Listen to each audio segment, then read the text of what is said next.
చేస్తే ఆ బ్రెయిన్లో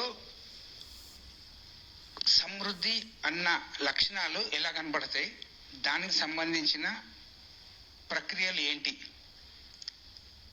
so this is what we need to apply. మనము ధ్యానం చేస్తున్నాము, ఒక జీవితం జీవిస్తున్నప్పుడు ఫ్లరిష్ అవుతున్నామా లేదా. Flourishing means one of the closest word for flourishing is are you getting energised. Flourish is equal to energise. దీంతో ఆయన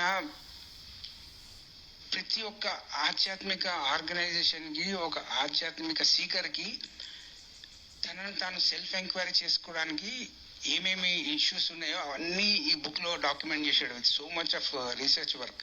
ఈయన ప్లస్ ఇంకొక ఆథర్ ఉన్నాడు, ఆయన పేరు కాట్లాండ్ డాల్ అండ్ రిచర్డ్ డేవిడ్సన్ యొక్క ఒక సైంటిఫిక్ డాక్యుమెంటేషన్ బుక్ ఇది, born to flourish.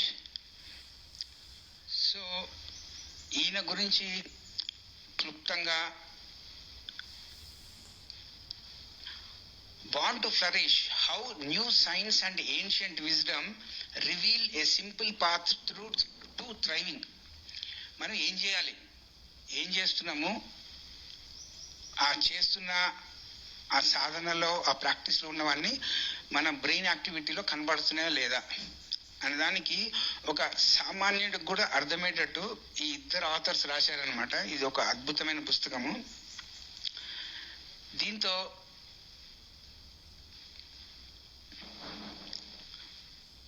Watts flourishing is and why it matters.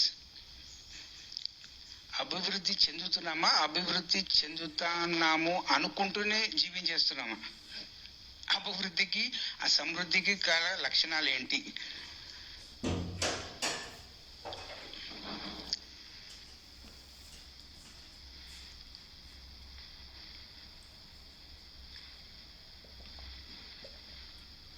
This very deep research బుక్లో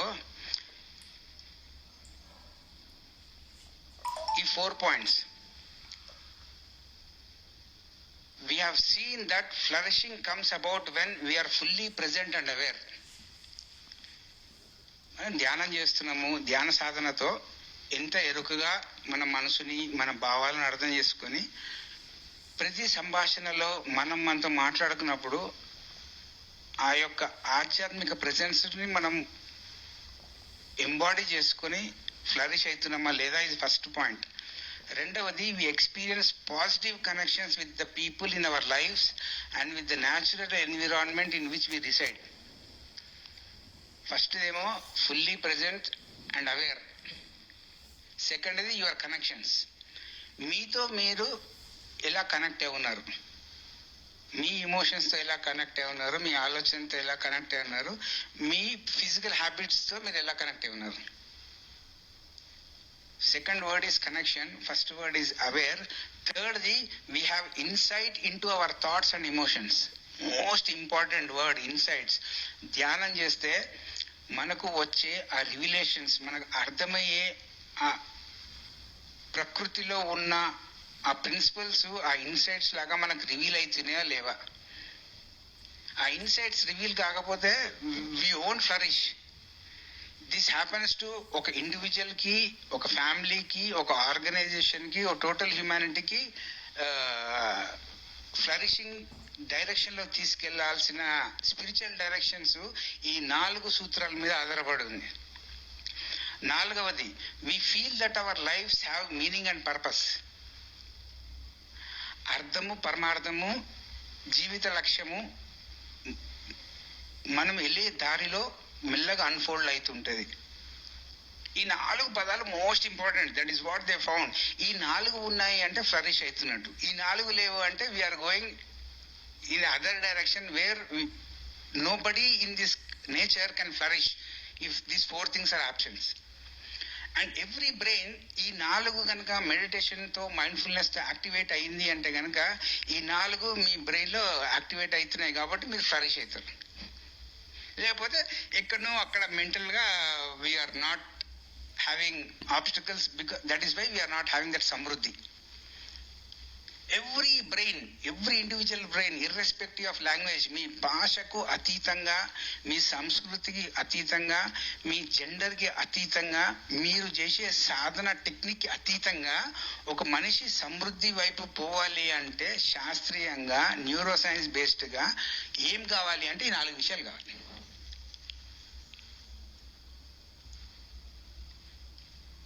That is where we can co-measure the growth of your organization. Flourish అవుతుంది అని మనం social మీడియాలో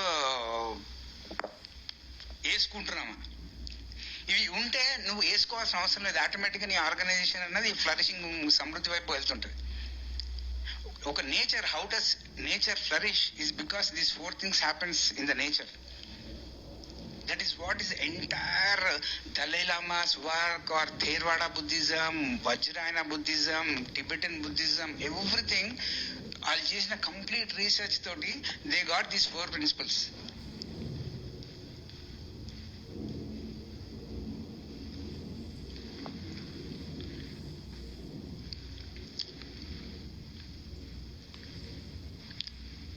The 4 skills of flourishing.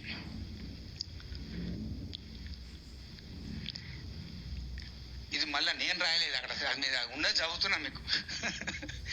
This is not my interpretation, it's an interpretation by a person who dedicated to study, today the entire research work.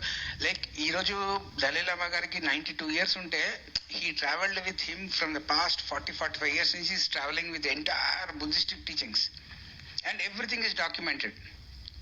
First thing awareness అంటే అర్థం. ఆ పదంని ఎట్లా ఎరుక ఎరుక ఎరుక ఎరుక ఎరుక అంటే ఏంటి అని ఎవడు అడగడు, మనం అడుకోం. Awareness, the skill of attending to the present moment and being with our own thoughts, emotions in a healthy way. ఒక ఆరోగ్యమైన వాతావరణంలో నీ ఆలోచనల్ని, నీ భావాలని నువ్వు ఎలా ఆస్వాదిస్తున్నావు అన్న ప్రక్రియని ఎరుక అంటారు. దీనికి ఎక్కడన్నా ఏ మతం కన్నా ఈ నిర్వచనంకి మతంకి సంబంధం ఉందా? ఇక్కడ తీసుకొచ్చి అర్థం కాని వాళ్ళు మతంని దూరుస్తారు. మతము అన్న పేరు, రిలీజన్ అనే పేర్ల ప్రాబ్లం లేదు, మతోన్మాదంలో తలకెనప్పి ఉంది. స్పిరిచువల్ సైన్స్కి మతోన్మాదానికి సంబంధమే లేదు. మనము ఇలాంటి వ్యవస్థలు ఎందుకు కట్టుకున్నాము అంటే ఆధ్యాత్మిక వాస్తవాలని ఇచ్చిపుచ్చుకొని అర్థం చేసుకుందాము అని, షేర్ చేసుకుందామని మధ్యలో తీసుకొచ్చి మళ్ళా ఈ మతంని. దట్ ఇస్ వై ఎక్కడ ఈ పుస్తకాలలో మతోన్మాదం యొక్క షాడో, నీడ పడదు ఇక్కడ సైన్స్లో. ఎప్పుడైతే ఇలాంటి పుస్తకాలను ప్రతి ఒక్క సాధకుడు, ప్రతి ఒక్క ఆర్గనైజేషను యాక్సెప్ట్ చేస్తుందో, then you will see every organisation will flourish. ఎప్పుడైతే ఒక వ్యక్తి ఫ్లరిష్ అవుతాడో, ఒక కుటుంబం ఫ్లరిష్ అవుతుందో, ఒక ఆర్గనైజేషన్ ఫ్లరిష్ అవుతుందో, వాళ్ళు నివసించే ఆ రాష్ట్రం ఫ్లరిష్ అవుతుంది. This is what is known as well being index. Universally you can apply these principles anywhere, to any individual, to any practice, to any spiritual organization or any corporate organization. Second point, connection ante the skill of being present with others and our surroundings and cultivation of qualities like appreciation and kindness. మనము ఒక మనిషిలో ఉన్న సుగుణాలను చూసి పొగుడుతున్నామా, లేకపోతే ఆ మనిషి యొక్క ego ఐడెంటిటీని మనము గ్రహించి అలా ఈగో అప్రిసియేషన్ చేస్తున్నామా? ఈ రెండు వేరే different. 99% we identify with the ego qualities of the person or the labeling of the person. We connect with that and we start a flattery kind of things. వాళ్ళు తబ్బు అయిపోయేటట్టు మాట్లాడుతుంటాం. ఓ great man వస్తున్నాడు, ఏముంది అన్న గ్రేట్లో ఏముండదు వాళ్ళ కూడా. Appreciation is a soul quality, ఒక flourishing quality. Flattery is a ego quality. చూడండి, మనం దేంతో కనెక్ట్ అవుతున్నాము? మనం లోపట మనల్ని మనం అప్రిషియేట్ చేస్తే ముంగటోళ్ళని అప్రిషియేట్ చేస్తాం, ముంగటోళ్ళని అప్రిషియేట్ చేస్తున్నాం కానీ మనల్ని మనం అప్రిషియేట్ చేసుకుంటున్నాం. You see the most important, your nature with your mind, with your emotions, with the external nature decides your connection capabilities. అది పక్కన పెట్టి నెట్వర్కింగ్, నాకు ఇంతమంది ఫోన్ నెంబర్లు నా మొబైల్లో ఉన్నాయి, నా నెట్వర్క్లో 100 మంది ఉన్నారు, నా వాట్సాప్ గ్రూప్లో 200 మంది ఉన్నారు. That never decides your connection, spiritual connection index. ఈ కనెక్షన్ అనే పదానికి అర్థమే వేరు. మూడవది insight, the skill of building self knowledge through self enquiry. నిన్ను నువ్వు ప్రతిరోజు స్వాధ్యాయ ద్వారా, ప్రశ్న ఆన్సర్స్ ద్వారా నిన్ను నువ్వు ఎలా తెలుసుకుంటున్నావు, ఆ సెల్ఫ్ ఎంక్వైరీ ఉన్న దాన్ని ఆయన ఇన్సైట్స్ అంటారు. ఇన్సైట్స్ ఎప్పుడు తెలుస్తాయి? 1996 నుంచి సెలెస్టియన్ ప్రాఫెసీలో 9 ఇన్సైట్స్ చదివాము. ప్రతి ఆధ్యాత్మికవేత్త వచ్చి ఇన్సైట్స్ ఇస్తుంటాడు. కానీ మనం ఎందుకు ఇన్సైట్స్ ఫాలో కాలేకపోతున్నాము అంటే ఈ సెల్ఫ్ ఎంక్వైరీ అన్నది లేదు. రైల్వే స్టేషన్కి వెళ్తారు, ఎంక్వైరీ ఉంటుంది, ఈ ట్రైన్ ఎక్కడికి వెళ్తుంది అని కనుక్కొని ట్రైన్ ఎక్కుతాము. కానీ ఆధ్యాత్మిక ప్రయాణంలో మాత్రము ఈ ఎంక్వైరీ అవసరం లేదు, ఆల్రెడీ మాకు అన్నీ తెలుసు. చూడండి ఎంత. Fourth, the purpose, the skill of feeling connected to the core. ఎప్పుడైతే నీ మూలం నుంచి ఆ కనెక్షన్ ఏర్పడి నువ్వు ప్రతి ఆలోచన, ప్రతి యాక్ట్, ప్రతి ఇంటెన్షన్ పనిచేస్తుందో నువ్వు లక్ష్యం వైపు వెళ్తున్నట్టు. లక్ష్యము నీది నాది అని ఉండదు. ఈ సృష్టిలో ఒక లక్ష్యం ఒకటే అందరిది. ప్రతి రూపానికి ఒక లక్ష్యము, రూపం లేని స్థితికి వెళ్ళాలి. ప్రతి సమయము సమయం లేని స్థితికి వెళ్ళాలి. స్పేస్ కాంట్రాక్షన్ నుంచి స్పేస్ ఎక్స్పాన్షన్కి వెళ్ళాలి అన్నదే పర్పస్. ఈ 4 ఒక సగటు మనిషి తనలో నెమరేసుకోవడానికి, తన కుటుంబంలో అప్లై చేసుకోవడానికి, తన వర్కింగ్ ఎన్విరాన్మెంట్ అప్లై చేసుకోవడానికి, తన స్పిరిచువల్ ఆర్గనైజేషన్ అప్లై చేసుకుని ఎంత టైం పడుతుంది చెప్పండి? మనకి ఎందుకు ఈ పుస్తకం ఇంత అద్భుతంగా అనిపిస్తుంది అంటే, నాన్ ఫ్లరిషింగ్ బాగా చూసాము కళ్ళతోటి. Non flourishing organisations, non flourishing work environment, non flourishing family relations, non flourishing సాధన. పిఎంసి కనపడంగానే నాకు ధ్యానానుభవం ఉందని చెప్పేస్తాం.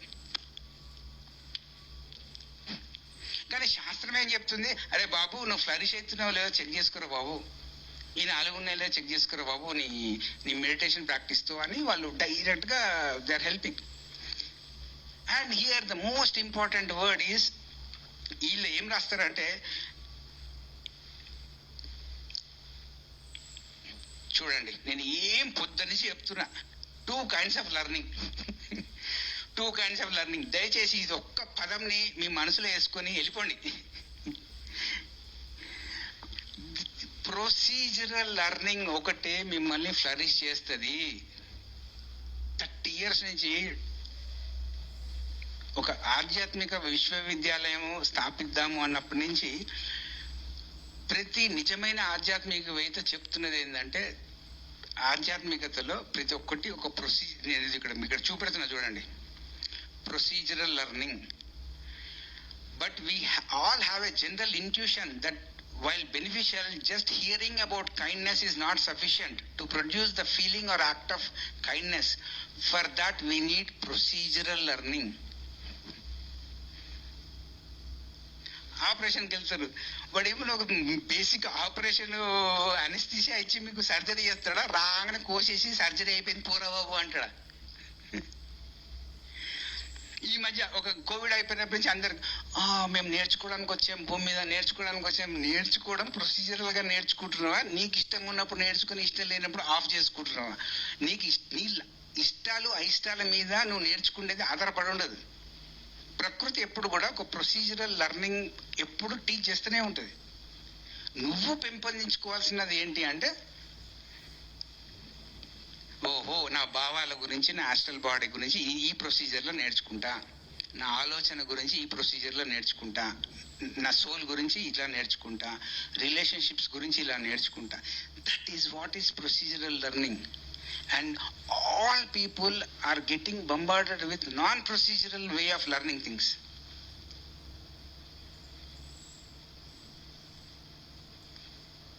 దాన్ని స్ట్రీమ్ లైన్ చేయడానికి now the scientist are contributing their scientific insights to the spiritual communities.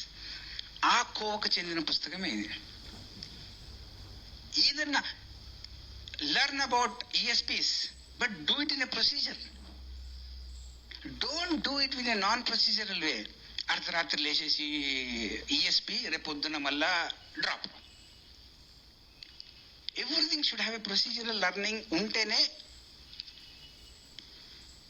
Everything is a learning. ఏదైతే మీరు నేర్చుకుంటారో అదొక నైపుణ్యము. 2 పదాల మీద స్పష్టత రావాలి. Skill, trait. ట్రైట్ అంటే నువ్వు పుట్టుకతోనే ఆ క్యారెక్టర్తో ఉంటావు కాబట్టి నీకు అది నీ లోపల ఉంటుంది. నువ్వు ఆప్టిమిస్టిక్గా పెసిమిస్టిక్గా అని దాన్ని ట్రైట్ అంటారు. స్కిల్ అంటే నువ్వు ప్రాక్టీస్ చేసి నైపుణ్యంగా కల్టివేట్ చేసుకోవాల్సిన స్కిల్ ఏంటి అంటే top most skill is flourishing. That is a skill. Skill is both mind oriented and emotional body oriented. Traits are embedded already inside you. You cannot do anything with the traits, but you can upgrade your skills. That skills are not being addressed in a more procedural way. That is what their study says. దానికి in depth గా flourishing is easier than you think. నువ్వు ఎంత సహజంగా తయారైతే అంత సమృద్ధి దారిలో వెళ్తావు.